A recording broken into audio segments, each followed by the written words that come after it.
Assalamualaikum. Waalaikumsalam. Pagi, Bu. Siang, Mbak. Iya, Ibu boleh minta waktunya sebentar? Oh, silakan, Mbak. Silakan masuk, Mbak. Oh, iya. Bentar ya, ini habis ngasih makan ayam. Iya, Bu, nggak apa-apa. Maaf ya, tempatnya kotor. Iya, Bu. Soalnya kandangnya lagi apa? Kotor. Boleh minta waktunya ya, Bu ya? Ya, silakan duduk di sana ya, Mbak. Ini soalnya di sini kotor. Oh, iya, Bu. Jadi Terima lebih kasih enak ya, di Bu, sana ya. Mbak. Jalan ke sana yuk. Di sini tempatnya kandangnya masih belum dibersihkan. Yuk, Mbak, duduk sana Oh aja iya, Bu. ya, Mbak. Maaf ya ngeganggu bentar. Gak apa-apa, ini juga Ayamnya lagi- banyak ya, Bu ya? Ya, alhamdulillah sudah mulai agak banyak. Ini kalau Iya. apa namanya di situ nanti kotor. Oh iya, Bu, nggak apa-apa.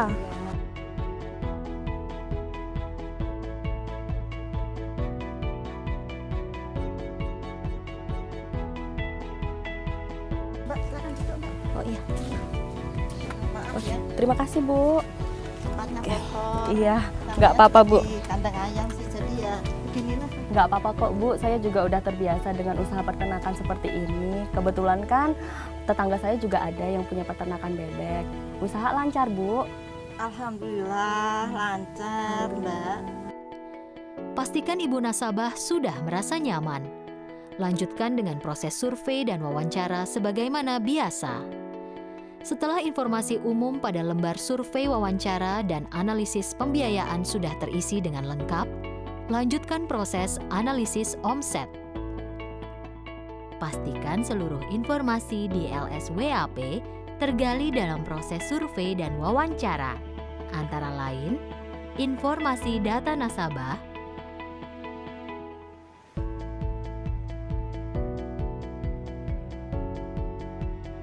data karakter nasabah,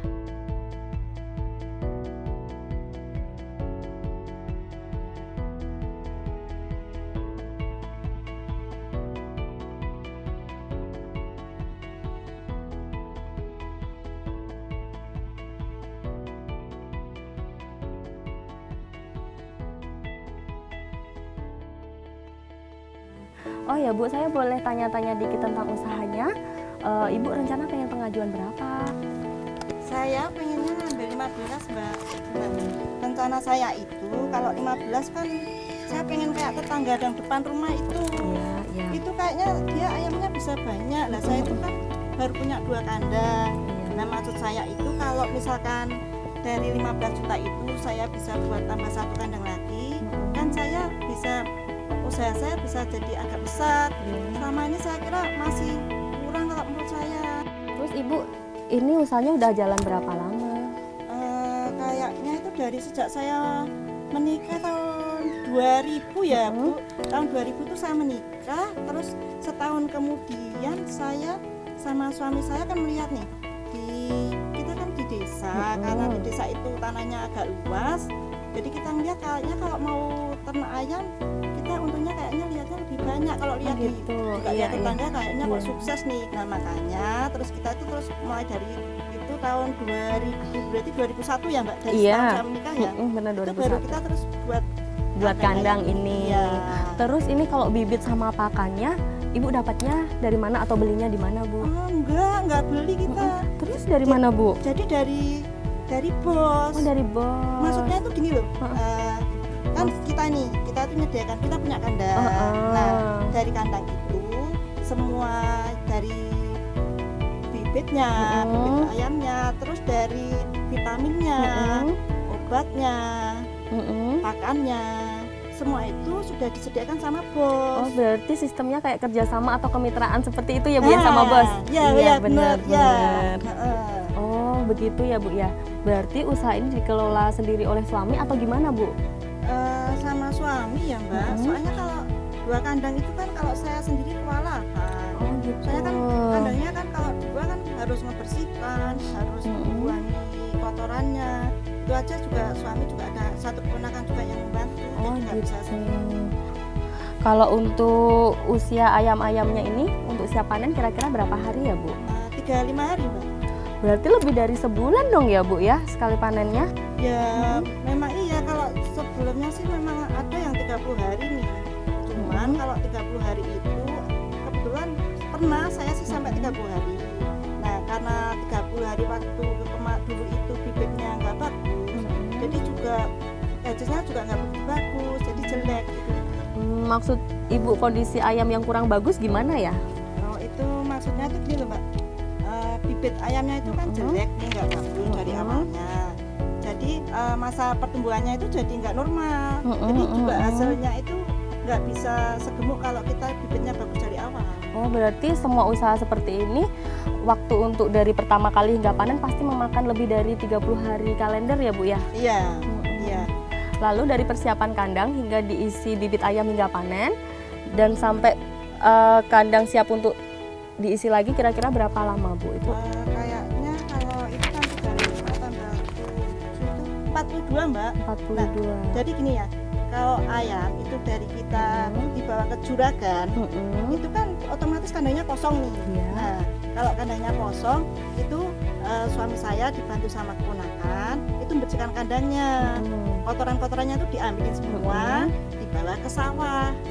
Sawah kita juga sawah saudara. Untuk membersihkan kandang itu sendiri kira-kira butuh berapa Ya, lama Bu? kalau kandang kan karena juga agak berat sih, kotoran-kotorannya itu butuh 1-2 hari kalau itu. Seperti itu. Terus kemudian kalau itu sudah bersih diambilnya, baru hari berikutnya disemprot pakai air supaya kotoran-kotoran yang melekat-melekat itu semua kebuang, jadi bersih. Oh iya. Iya. Terus ada lagi Mbak, dari itu kan setelah dibersihkan sehari kemudian disemprot lah pakai vaksin supaya penyakit-penyakitnya semua hilang. Gitu harus seperti itu berarti ya Bu ya biar ayam-ayamnya sehat. Iya, soalnya kan nanti kalau untuk periode berikutnya lagi supaya ayamnya itu nggak kena penyakit. Nah, setelah dari divaksin itu kita masih butuh 4 hari lagi, barulah nanti diisi ayam lagi. Gitu. Oh, berarti totalnya 42 hari ya Bu ya. Kalau untuk omset setiap sekali panennya kira-kira berapa Bu? Kalau omset atau bonus itu kita ngitungnya dari beberapa hal sih Mbak. Oh, kalau beberapa halnya itu apa aja Bu? Nah, jadi kalau misalkan bibit ayam itu kan nggak semuanya hidup nih. Iya. Jadi ada yang mati. Nah, kita bonusnya dihitungnya dari cuma yang hidup itu dikurangi sama yang mati. Terus sama bobotnya ayam itu berapa kilo. Nanti kita bonusnya dari situ. Terus nanti dikurangi sama pemotongan. Maksudnya pemotongan biaya itu gimana Bu? Maksudnya pemotongan itu gini loh. Saya nih punya anak harus bayar sekolah. Nah, saya pinjam dulu sama bos. Nah, karena saya pinjam dulu sama bos itu, jadi nanti dari bonus saya itu dipotong ada pemotongan dari yang saya pinjam itu.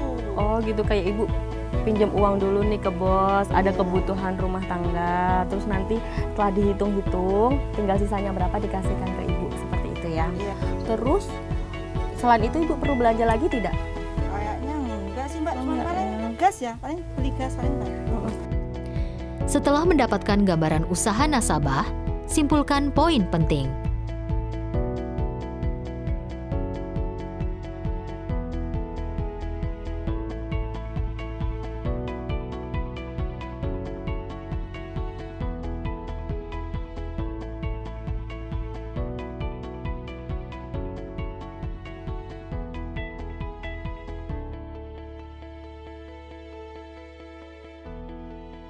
Kalau untuk periode kemarin Bu, Ibu ada memelihara ayamnya berapa ribu ekor, yang meninggal berapa ekor, yang dipanen berapa ekor, serta yang total timbangannya ada berapa kilo Bu? Kalau kemarin ini kan periodenya Januari ya Mbak. Kalau Januari kemarin itu dua kandang itu kita diisi 1.500 ayam. 1.500 ya? Jadi gini ya Mbak, kalau menghitung pendapatannya itu kan kita dari beberapa hal yang saya tadi bilang.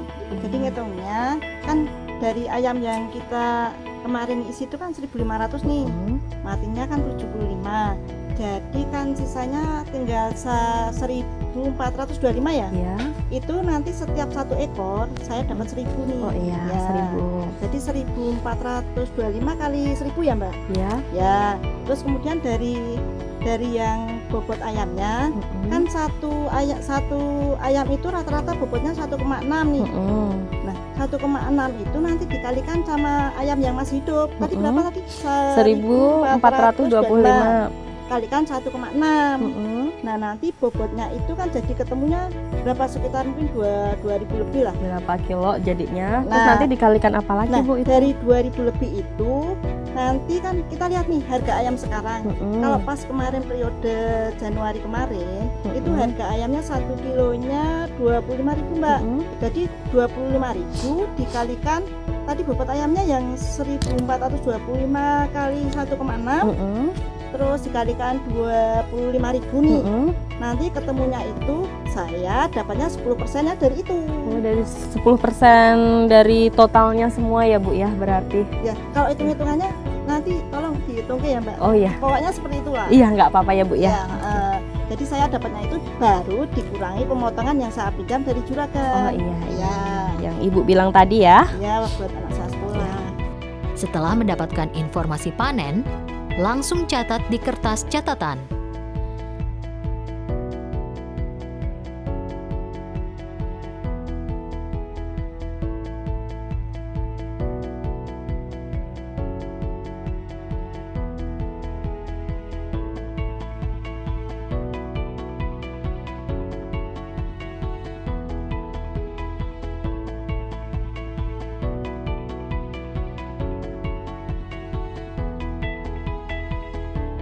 Karena harus dihitung pendapatan sebulan, maka pendapatan 42 hari ini dibagi terlebih dahulu untuk mendapatkan angka pendapatan per hari.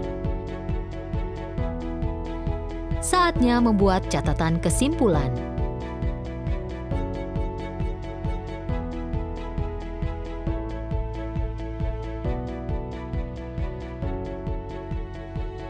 Nasabah tidak melakukan pembelian karena seluruh bibit dan pakan ayam didapatkan dari mitranya.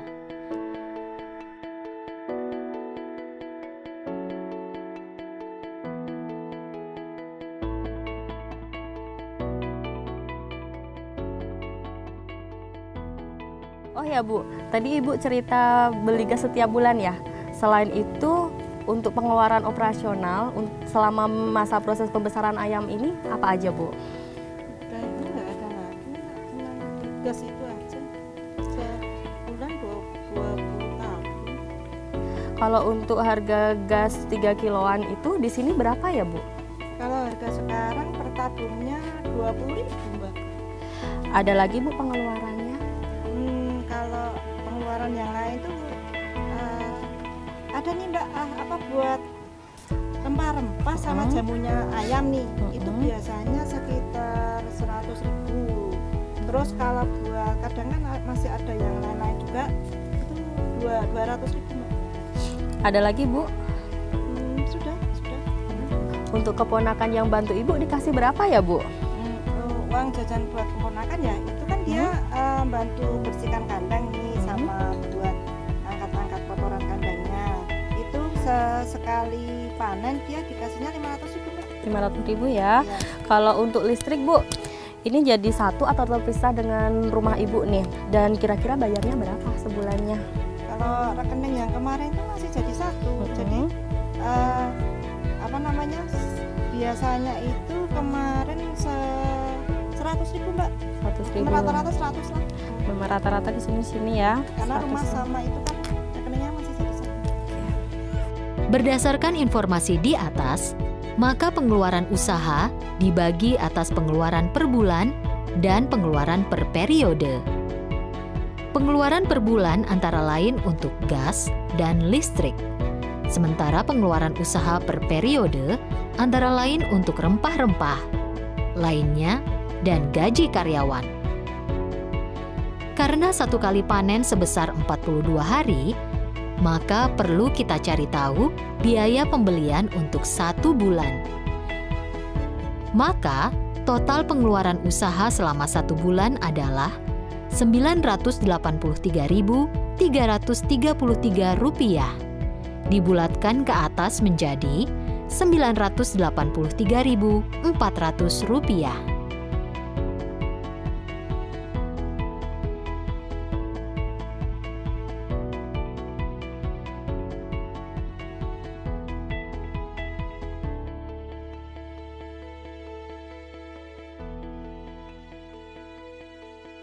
Ada lagi Bu selain yang dikatakan tadi untuk pengeluarannya? Oh ya Bu, terus untuk biaya sehari-hari nih Bu, berapa kira-kira kalau untuk beli beras, lauk-lauk kayak gitu Bu? Apa Mbak, yang ditanyakan tadi apa? Ini Bu, maksudnya Ibu beli beras itu biasanya belinya setiap hari atau 2 hari sekali, seminggu sekali, atau bahkan sebulan sekali. Itu berapa kira-kira? Kalau beras, biasanya sebulan saya belinya 1 karung, 25 kilo isinya. Terus harganya Kilonya 10.000 ya. Kalau untuk lauk-lauknya Bu, belanjanya itu kira-kira sehari berapa? Kalau lauk pauk rata-rata sehari itu 30.000 Mbak. 30.000 ya. Kalau ini Bu, Ibu sama suami punya anak berapa? Terus yang masih jadi tanggungan sekolah nih, kira-kira ada berapa anaknya? Baru 1. Baru 1 ya. SMP ya Mbak, kelas 3 ya? Oh SMP kelas Iya, 3. SMP kelas 3. Kalau untuk SMP kelas 3 nih Bu, bayar SPP-nya 1 bulan berapa sama uang sakunya seharinya berapa? Kan SMP sekarang gratis Mbak. Cuman kalau untuk uang sakunya itu setiap hari rata-rata 15.000. 15.000 ya. Kalau untuk kesehatan nih Bu, kayak Ibu beli sabun, sampo, terus sabun cuci dan yang lain-lain tuh kira-kira sehari berapa Bu? Saya biasanya nggak harian Mbak. Biasanya kalau untuk itu saya tuh biasanya belinya seminggu sekali. Berapa Bu? 50.000 biasanya seminggu sekali. 50.000 per minggu ya. Iya. Oh ya Bu, kalau untuk angsuran motor nih, tadi kan saya ngelihat ada motor baru ya di depan sana. Kira-kira berapa Bu angsuran motornya? Angsuran motornya 550. 550 ya setiap bulan. Kalau untuk motornya nih Bu, jatuh temponya kapan? Terus biasanya nih kan sering lah telat sehari 2 hari. Biasanya itu telatnya berapa hari bayarnya?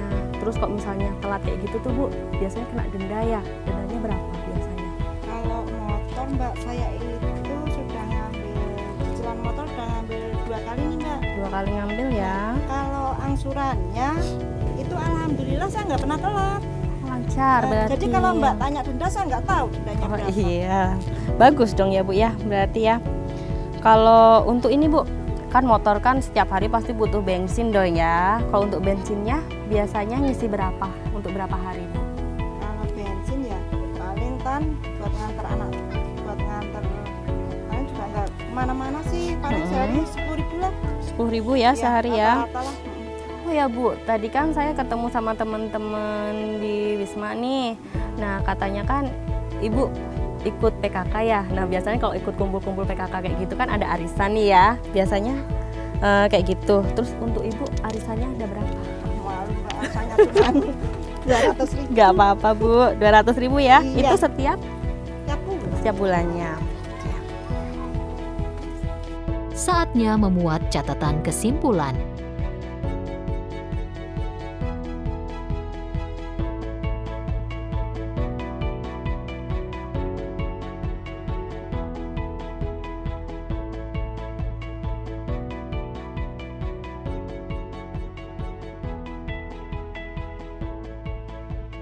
Sementara cukup dulu Bu ngobrol-ngobrolnya. Maaf ya udah mengganggu waktunya. Bapak Mbak ini juga santai-santai aja lah, mau habis ngasih makan ayam jadi udah agak-agak longgar. Iya Bu, nanti kalau misalnya nih saya masih ada informasi yang kurang, saya boleh ya tanya-tanya Ibu lagi. Boleh Mbak, nggak apa-apa, jangan sungkan-sungkan ya. Nanti kesini, cuma tolong telepon-telepon saya dulu. Nanti kasihan kalau Mbak kesini, sayanya pas pergi, nanti nggak ketemu. Baik Bu, insya Allah nanti kita kabarin kalau butuh informasi lagi.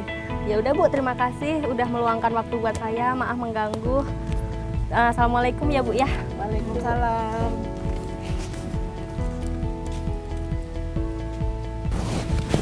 Kasih ya Mbak. Iya Bu, sama-sama. Segera lakukan analisis omset nasabah berdasarkan informasi yang ada. Tuliskan kembali pada kertas beberapa informasi penting yang didapatkan. Hitung pendapatan bersih usaha dengan cara mengurangi penjualan atau pendapatan nasabah dengan pengeluaran. Pengeluaran yang dimaksud dalam hal ini adalah pembelian dan pengeluaran usaha.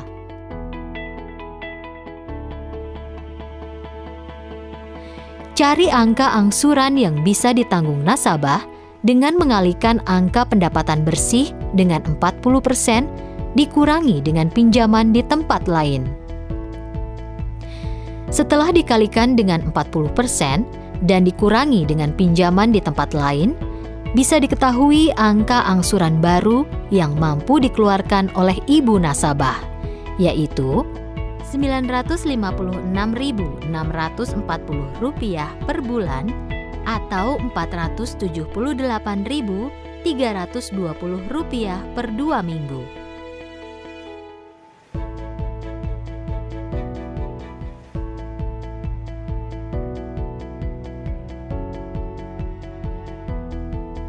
Perhatikan angsuran maksimal yang kita hitung dan akan kita berikan ke nasabah. Tidak boleh melebihi sisa pendapatannya. Maka, angsuran yang kita berikan maksimal sebesar sisa pendapatannya, yaitu Rp716.600 per bulan.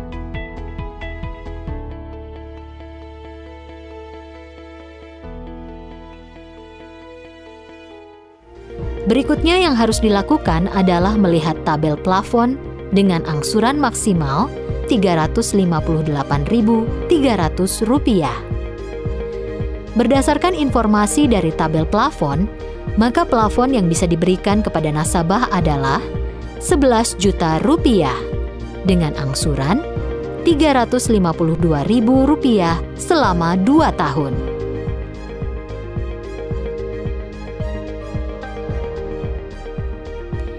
IIR sama dengan total angsuran dibagi pendapatan bersih usaha. Sama dengan Rp352.000 kali 2 tambah Rp550.000 dibagi Rp3.766.600 kali 100% sama dengan 33,29%. IDIR sama dengan angsuran PMD yang diberikan dibagi sisa penghasilan. Sama dengan Rp352.000 kali 2 dibagi Rp716.600 kali 100% sama dengan 98,24%.